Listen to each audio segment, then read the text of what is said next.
hết thằng có cái gì à khôi sẽ mi bị khá cuốn lại bị đẹp đẹp anh hết thằng chưa có cái gì làm bị chấp vào phải sao bị được cái gì chấp vào đó và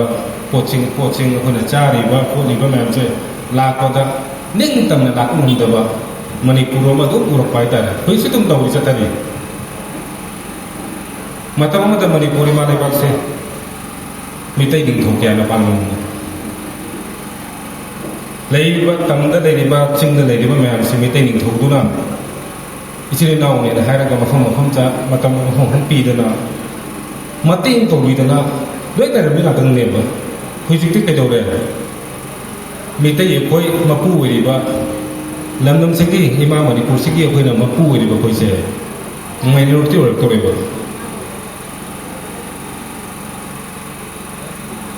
sung ai đi sung lấy đi ba ba nó không đi ba làm năm sinh lấy đi ba tầm bác sĩ ta tôi là hay cho tụi này Manipur sẽ ta xem na cha mình đã tara khát đi tầm bác lên gì cháu không có Manipur sẽ 90% đi chinh cái lấy ba tara khát đi coi cái tầm bác cái thằng gì ba rồi tầm bác cái thằng gì ba tara xí xù ở coi mình thấy khát nó tìm lấy gì Manipur ta đi ba jati ko di man wait ni ne adu ki bathakta mu ka jowi loktak imana ka li ba jaga porompat lamphet pat sumu ba pat le ni ba kya chana kan li ba jaga khai do pi go ba adu ki bathakta mu reserve forest ne na le ni ba ching kari kari le ni mam se masi sung khai do pi go ba adu ki bathakta mu su सरकारी की लेने बा office ने ना लेने बा building सिंग लेने बा ऑफिस लेने बा मैम से हम सुन लोग खाई दोपी गो बा सुन न तकी तरा बनु द मरी खतर ले उड़ी जो सी की मरी जिरनी मिते पंगन सु कुकी सु नागा सु मयांग सु नेपाली सु मसु मसु लोय ले मिना दिसे अखोय क्या कोई ले समय ले पे गया भी नो इपा इपुना थंबिरम बा मणिपुर से कोई की ने थंबिरम से हुई सु अदु ngau ले दी कोई अखोई की पॉपुलेशन मयाम दगी हेली लाख तरा ट्राई पालू ले मिते अदु ना कोई की हेला ले नि ना नुंगाई ले थुई बुजी हौजी तसेना लेरिबा भोले पबिबा लेपिबा लेरि मैम सुसु इसा की मसा की होना ले मिते तन दो तंपाक तक लंपी थोड़ में मैम से तंपाक तक लंपी थोड़ में खुन पी थोड़ मैम से अते कना सुना तेबा अखोई तंपाक तक लेबा officer Oramba minister Oramba MLA Oramba ma'am इथों मा तम नेबा जे सांसन वे लेनि बुजि पुक्चेल चौथोक पगिरा कलक मिहो बि खरा पा मा हेन पा मो बइरा अखोई न हुजि तसेंगना हुजि खरा लेना भोला नि मसा की अपा मा कैंडिडेट चक्रनी करी डिमांड होगी मणिपुर से कमाई गन से ना तबाक का देरी एमएलए गई से एमएलए गई दा नत्रगा कैंडिडेट हाई कोई प्रजा सिंह करी दा हाई बहुद्री करी हाई रोबिंद्रो कादे आदे अदु कादे आदे अदा कादे दे भाई ना पाम माना पाम में केनी तो कादे आदे करी की माना कार कांदा कमिटी होल फजेवन सांगदम ने माना कार कांदा इमा सिंगी मेरा पाई में इमा सिंगी संगम सांगदम ने माना कार कांदा क्लब सांगदम ने माना कार कांदा सी ड्रेन से सेमंगदम ने माना कार कांदा लंबी से सोक से सेमंगदम ने ना कावरे से अखोई ने ले बत निफू ले से तेंको न मदन ले से दोय न प्रजा जी कावरा खंद्री न खंजे नद्री न खंद्री बोय तेंको त ले से अखोई कमाई ना मपान ठोक सिगे करम लो करम rules or akanda koi ki laide ba MLA nimfu le ni bisla ba koi da kri ta ga assembly puthokra parliament da puthokera puthokanda koi mitai koi su ching da amada lai ba chapda chap arana lai chapda lamina na ba kari tong sike no huji putana ba hudri koi ya ma thing am huji jiri chapko huji to khro ne lan si to khro hau ki ba lan to khro ba more chapda jiri chapda dimapur अखोई Dimapur लबी चपदा Maui फाउ चपदा अखोई नुंगाई ना चप फंगरा बखोई बु मरक खामपा मरक न तोरपा करी नु खंग दबा ma'am सुगम एलिमेंट थेंग द मते मैम थेंग ला मे ꯑꯗꯨ ꯃꯈꯣꯏꯁꯨ ꯑꯦꯗꯥꯞ ꯇꯧꯔꯒ ꯌꯥꯅ ꯌꯥꯅ ꯑꯗꯨꯝ ꯍꯤꯡꯅ ꯆꯠꯂꯤ ꯑꯗꯨꯝ ꯌꯥꯅ ꯌꯥꯅꯕ ꯀꯌꯥꯝ ꯀꯨꯏꯅ ꯌꯥꯅ ꯌꯥꯅ ꯍꯤꯡꯅꯕ ꯀꯌꯥꯝ ꯀꯨꯏꯅ ꯑꯩꯈꯣꯏ ꯂꯩꯊꯣꯛ ꯏꯊꯣꯛ ꯆꯠꯇ꯭ꯔꯨꯅꯣꯕ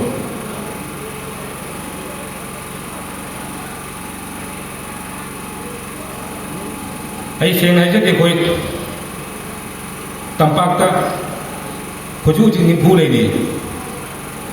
ꯍꯌꯦꯡ ꯃꯤꯅ ꯃꯁꯤꯡ ꯌꯦꯡꯂꯀꯥꯟꯗꯗꯤ ꯑꯩꯈꯣꯏ ꯃꯤꯇꯩ ꯀꯔꯤ ꯉꯝꯃꯣꯏꯀꯣ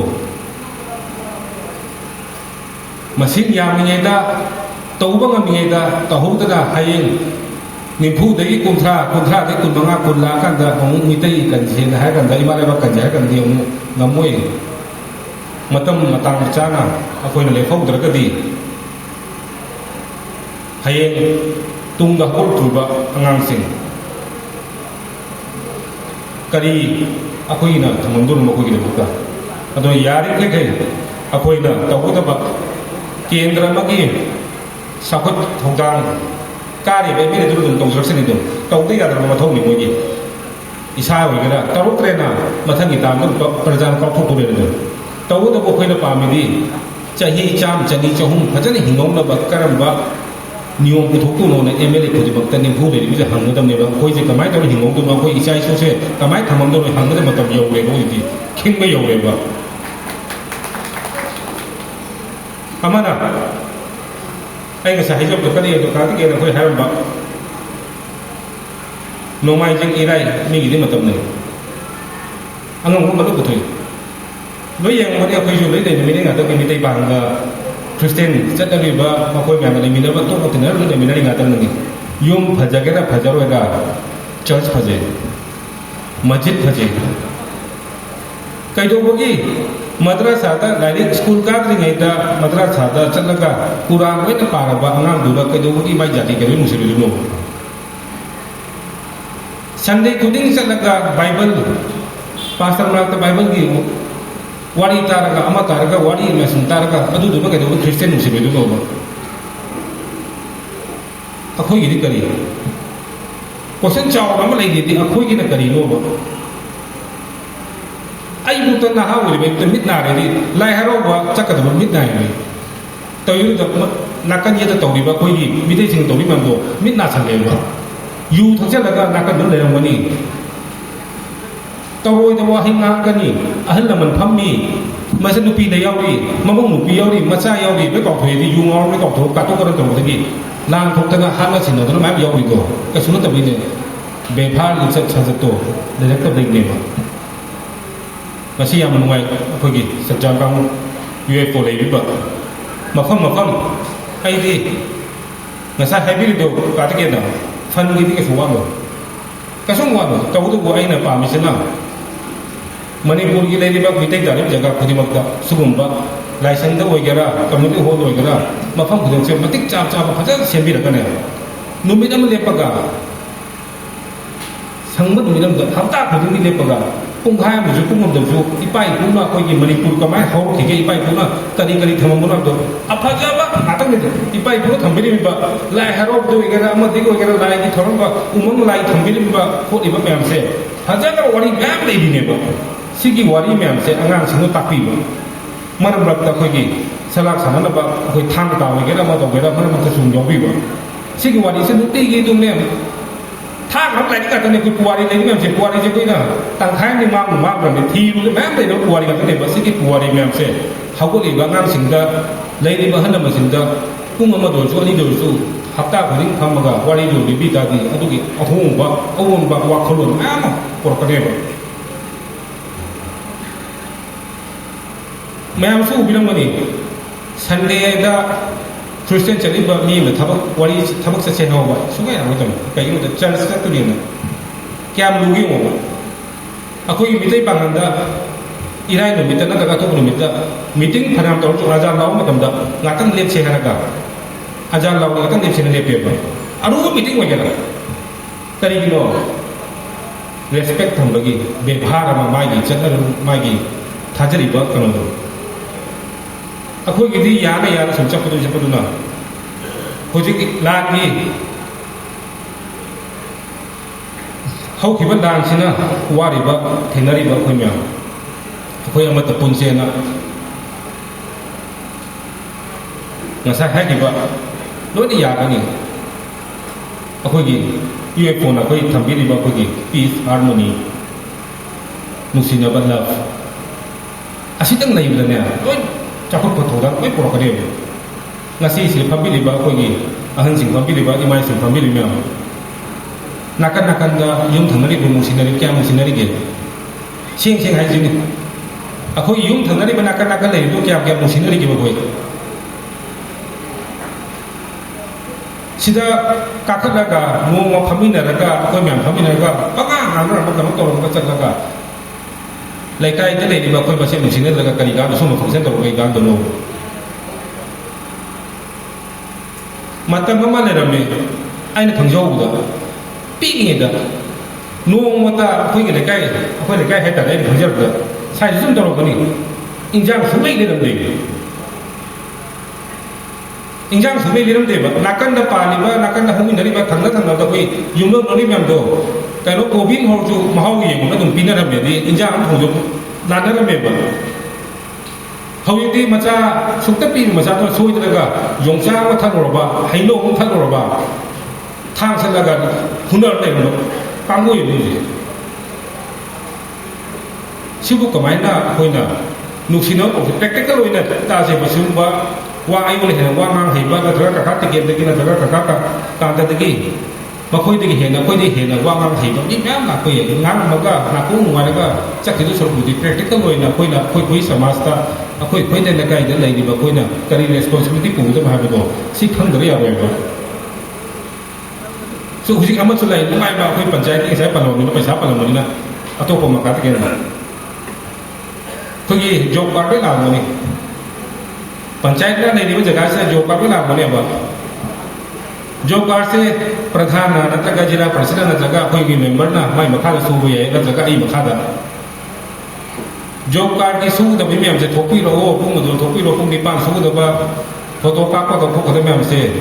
सिगी ड्रेन से तो को दमी दुगा नत्रग सिगी कुकी तो को दमी सी म थोंग दमी हमसे थोलो दिखना मैं आदम member na nadraga na hong daida puri na JCB koroni nadraga fosan koroni takhat ani mo to ni dole di paisa do member ju no ka ke ni ka ke humi ka ke mo se yana mo ka ka garni adre di paisa do masa masa job card holder sa garni re piro ya de dom khanda na chaina na ko se to ri mem se ta ta te dum ta ri ni su du sigi wa culture ma sung mang bi ta to ko se thola ga nga nga ka ju ai le kai da thabak to ga isa ki pung ni pa su wa do adu mak yo to ju pung mari utang su ma ga hum utang phajan su ma ga thabak do handang ida de ka do ka to no ba su di su ba ba hat ti pi wona ba adu di dai da pu ba mi du na JCB wai ko mi ki paisa ko thoga to ri ba paisa to ko la ka da ma mi ki kat ke har ga mi mu khana bi ni अखोई मसेन अमन अमा हुनबे मतम नत्र बजे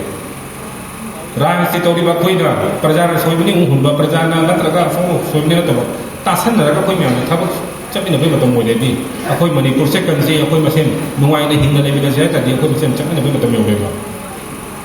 अयो पोगी अहल मसिन असी पुंबी दी ma'am नसिदा आई सुनो सोइदना आइना हुजिक आइना कोई से वीडियो आई बुथोक से केदु अदो चंग द फोक तो म्याम दो यारगदी मफम दा अखोगी संगे लोई लेरमे नाकन दा यामबा सुमाय तौदना अचौबो कमिटी हो लेबसु यावी अमा तौसु यावी अखोगी चबरुना लेबसु नुंगाई मयामगी सागिति कमिटी हो द तसेना इनिंग थौ दौगा आइगा दौगा सागिबो कनोनेबा संगेनेबा इनिंग थौ द फजन हाजर इनिंग थौ सुमाय तौबो सजागी कमिटी हो रम साजेना मारा पैसा खरा हापी लगी इनिंग थौ खरा हापी लगा आइना अवा को हापा द साजगी नेबा ngasi bu ayonda numai taw nei bi ngasi da duda akoi phai kun mati mam yaw re taw du bu hapta khuding ki kai ngom da zu lai kai gi yum ama do su ani do su ngang do khara ko do pi la ga kai ngom ta pi wa je kari chang mo lo da ka ta bai pi je gi ham le sar ko le myam da du gi utilize to da na ka ra do da na khoi so sa sa na to do khoi kari ga do no ba ngasi numai kam na इफाई पुंग थांबिलम बा हुजे आइना हुजे निंजन निंजन message सम नाम by नि आई अनाक लेरिबा อิชานุปาอิชานุปิเลยมาคุยด็อกเตอร์นะเฮ็ดนะผมว่าคุยดีเจสเต็มด็อกเตอร์นะทำงานนะให้ไอ้ลูกนะให้มวยนะจ่อกันนะนาอะไรก็กันนะดูดิกันนู้นก็ทุกนะบ้านนะที่กันคุยกันแต่เลยยิงทุกคนดูดิด้วยโลกุยนี่ได้เนี่ยนะบ้านสิ่งที่พูดเสียอ่ะคุยดีไปพูดนะฮะตรงพูดเนี่ยบ้านจะพูดจะทำมันก็งานคุยที่ทำมันก็พูดจะผมก็ทำมันก็ตัวตัวชี้พูดเสียงั้นชี้ส่วนของเด็กคุยไปพูดเลยดิ science คุย scientific สิ่งที่ดีดีกันคุยไปพูดนะมันดี तरों Pune बा सुकुम बा वारी ma'am ले बा कुछ तार का दिखने से अहन हमने हाइबी रखना अनवे ने ngasi तो Libre बोतो they इंगो ngasi ngarang ini aku di pai pun ne thambira mame sum ba wari to boto ba scientific oi ba pon aku di pai pun di ha to biro me am sum ba wari se lai ni ba ngang thoko li me am ama sida na khang dam me am sum hapta ko ni ke no ma sum phami na ka lai kai khun ni chakot na ba ko sum kon na ta di nu sin no helakani chakot thogang su ko helakani asoi ba to ri ba lai kai na soi to ri ba na ka eme na soi ba to ri ba प्रधान ना सोई में तोड़ी बाना करता जिला परिषद ना सोई में तोड़ी बा मेंबर ना सोई में तोड़ी में हम दो लोग ना पुथों का मने बा अतो में यारिंग कहीं अकोई अंतंग पुन बा अकोई की लेडी बा उमंग लाई सेम बदी मैम सेम उमंग लाई सो होजी मैं फाक के अंदर लूँगा आई ना कन नाम बड़े खंडे उमंग लाई से कोई कितना नाम ऊपर मैं मुझको मैं याद उमंग लाई में हम जे साउदी है बा नाकन खाजन बा कोसम भी साउदी सेवा तो इन्हें मिल नहीं दबो कर मन वाखलो में कोई ना उमंग लाई निंगी है तो सेवा बु तो न बा लेकाई दुदा मियों नहीं तरक करी कनो बा अंगन चले ये व्यू जॉब नहीं की मस्जिद तो ये वो चले ये व्यू जॉब नहीं की चर्च चले ये व्यू जॉब क्या नाम लेगी वो अब कोई ना इपाई पुना थाजे दर खम बा कोई ना थाजे दर ना कोई ना अखोई उमंग लाई नहीं भी मैम से कोई ना लाचे दर नहीं भी मैम से अखोई ने सेवा दो दना अतोपा लागा लेके लागा का तरका अतोपा धर्म मदे लागा सेवा तो गुने लोग साबती एमएलए ने सादर का जो पैसा पाई पर पुछिया चौबा वखलो वांगजो मी में लागा सारा मसु में भी है तो वो तो लेके ले बा कोई ना सिगी टेक केयर तो भी गति एक भी संदी गति करी का नो दुनु कोई ना बा लाई दे बा तो दुनु नहीं ना रिक्वेस्ट ऑफ जरी बायो को गया हला मनसिंदा लाइब्रेरी को मैं दा इन रिक्वेस्ट ऑफ जरी से यार का दी लाइब्रेरी बा मखम दुगी लाइब्रेरी बा सजागी लाइब्रेरी बा को गी ऑफिस लाइब्रेरी बा को गी संग लाइब्रेरी बा मखम सिदा लाइब्रेरी बा मान सिदा होरो को तो वाना हो को सुए मी याम दो सुए तो दो को मुनुमी दमा हफ्ता को दिगी मुनुमी दमा अकोई गी पाई कुमा हैरम को नुगे अफा बा थंबी लगा कुन बा मी मंगा हाना कुन सनु तरा पुला कनी कुन पुला कनी सुपुला कनी अवार पा दो आई दु मे जगे आई केन जगे अवार पा दो हाई बिरो दु मे जगे hay ngắm cái này cũng kịp thằng nó cũng kịp nó riêng cái gì vậy à hốt vốn thì coi cụ thuộc xem mà xin một tấm ai gì mà cái gì à coi gì này thì bao nhiêu phụ gì sẽ gì này thì một số mà không than à sang là cô ra vậy lấy đi mà cái đó là gì hốt là gì vậy sẽ kịp thím sẽ cái love harmony peace là rất gì vậy sẽ gì thím sẽ được rất là gì नोमो ना नोमा मालिम सिदा सुए पोचे कनाम सच्चे तसे खान का नहीं ना सिदा अमक यमक की बिचंग जंग लते बा मुसी चना ले मिनसी लेनी बक पृथ्वी पे लेनी बक को म्याम मुसी चना ले मिनसी है में बा पोचे के साई ककाम सो को लाम सो है मिला में जापान था के भाई तो मोम दी मचा मत दी पोचे लेनी बा कंट्री में लेनी में हुई थी प्रॉप होए दी आईगी कंट्री दा सी ले बिल्डिंग का सोको ले नतका रोड फजब ले हारका रॉक होने तरेबा न्यूक्लियर पावर सिगे ले एरोप्लेन सिगे ले हारका थुना बगी के नोता ट्रैक तो लगा दुबे न प्रोग्रेस होने देबा सिगी मतम योरे इस दा सिगी लेबा चारबा अखोगी आई माइके दे जगे आर्मी की अखोई सज्जाग के लेबा ग्रुप चार ने मने प्रोसेस ले जे नो नतका मा माले कोई इंडिया दा नतना माले दा सिगी चथारी बखोगी थीम से सुन चथा दादी सिगो सोदना मागेम सिदा कोई सक खंबा सही या कहीं चंगेरा कुन चंगेरा लोग तो लोग कोई मसक खान के ने है से बे थम जगे आई तसे नगसी वासुवार मनी जगह तो मुझे फमी से ai mai bên sinh đây thì có trong việc khối gì lấy đi bên này cái của cái này bên mai bên sinh là tàu của xe mấy mà cúp là tàu đi nào mà sai cho hai người từ xăm sáng có cái copy đi can là một cái nó cho tôi cái thằng gì lúc đi sinh là tàu của xe mấy là cúp đóเขาจะได้ยินมันนี่นะตัวพี่สิ่งหนึ่งนะผู้ที่กินเลยนี่มันโคตรมันแบบตาซ้ำดีแล้วก็เขากิโลดีผู้กินเลยนี่มันสัญญาไว้กันแล้วคลับไว้กันแล้วไม่ยามตาซ้ำดีแล้วก็ก็สิฮับตาผู้ที่กินเนี่ยว่าเขาล้มให้ว่ากัวดีให้ว่ามีเส้นตุ้มไอ้น่ะไอ้ว่ามันให้มันตุ้มไอ้กองอย่างนี้มันตุ้มห้องมันกี่เขาคุยแบบก็สิแม่ยอมมันนี่เขาคุยกี่เลยบ้างมีแต่เลยบ้างสักไม่เสียมันก็รู้ให้มาตัวตาหนักตัวแบบแล้วให้เรารู้สึกกันดีให้เรารู้เนาะlatraga umang lais na kanigi lay no sige lais na kanino kar baga kar mama rilay ni ama to huji ki angang singda tang ai uta tang khai mo handram le huji hok ni mangang singje kari na kari lai no gyan among da dram ni lai ha ro isa ni umang lai ro isa ni ama chani koram isa ni ama koram isa ni samai sam to le ka di hayeng ta se na sai ha ki do ai ki hok kom handar ka di ne ai na yu i ba angang singje यादा इंगदा बा मची को सत्तगा आई जादा इशूदा पिजरी बा इजा सिने हाय हो खम खम लगदी तम चत सा खम तगने मखोय ने कोई कॉक थो युम ने कॉक थो ता दु कोई थुक जो होवे ना लेकाय दे कुम कुम दा हई यम दा मचा मा सुन मा पा ता को को मा हो नि दे तरी किनो दा कोई हो खम जे सुम सुम मंग लक तम चत बे भार ता कोई मंग लक सिगी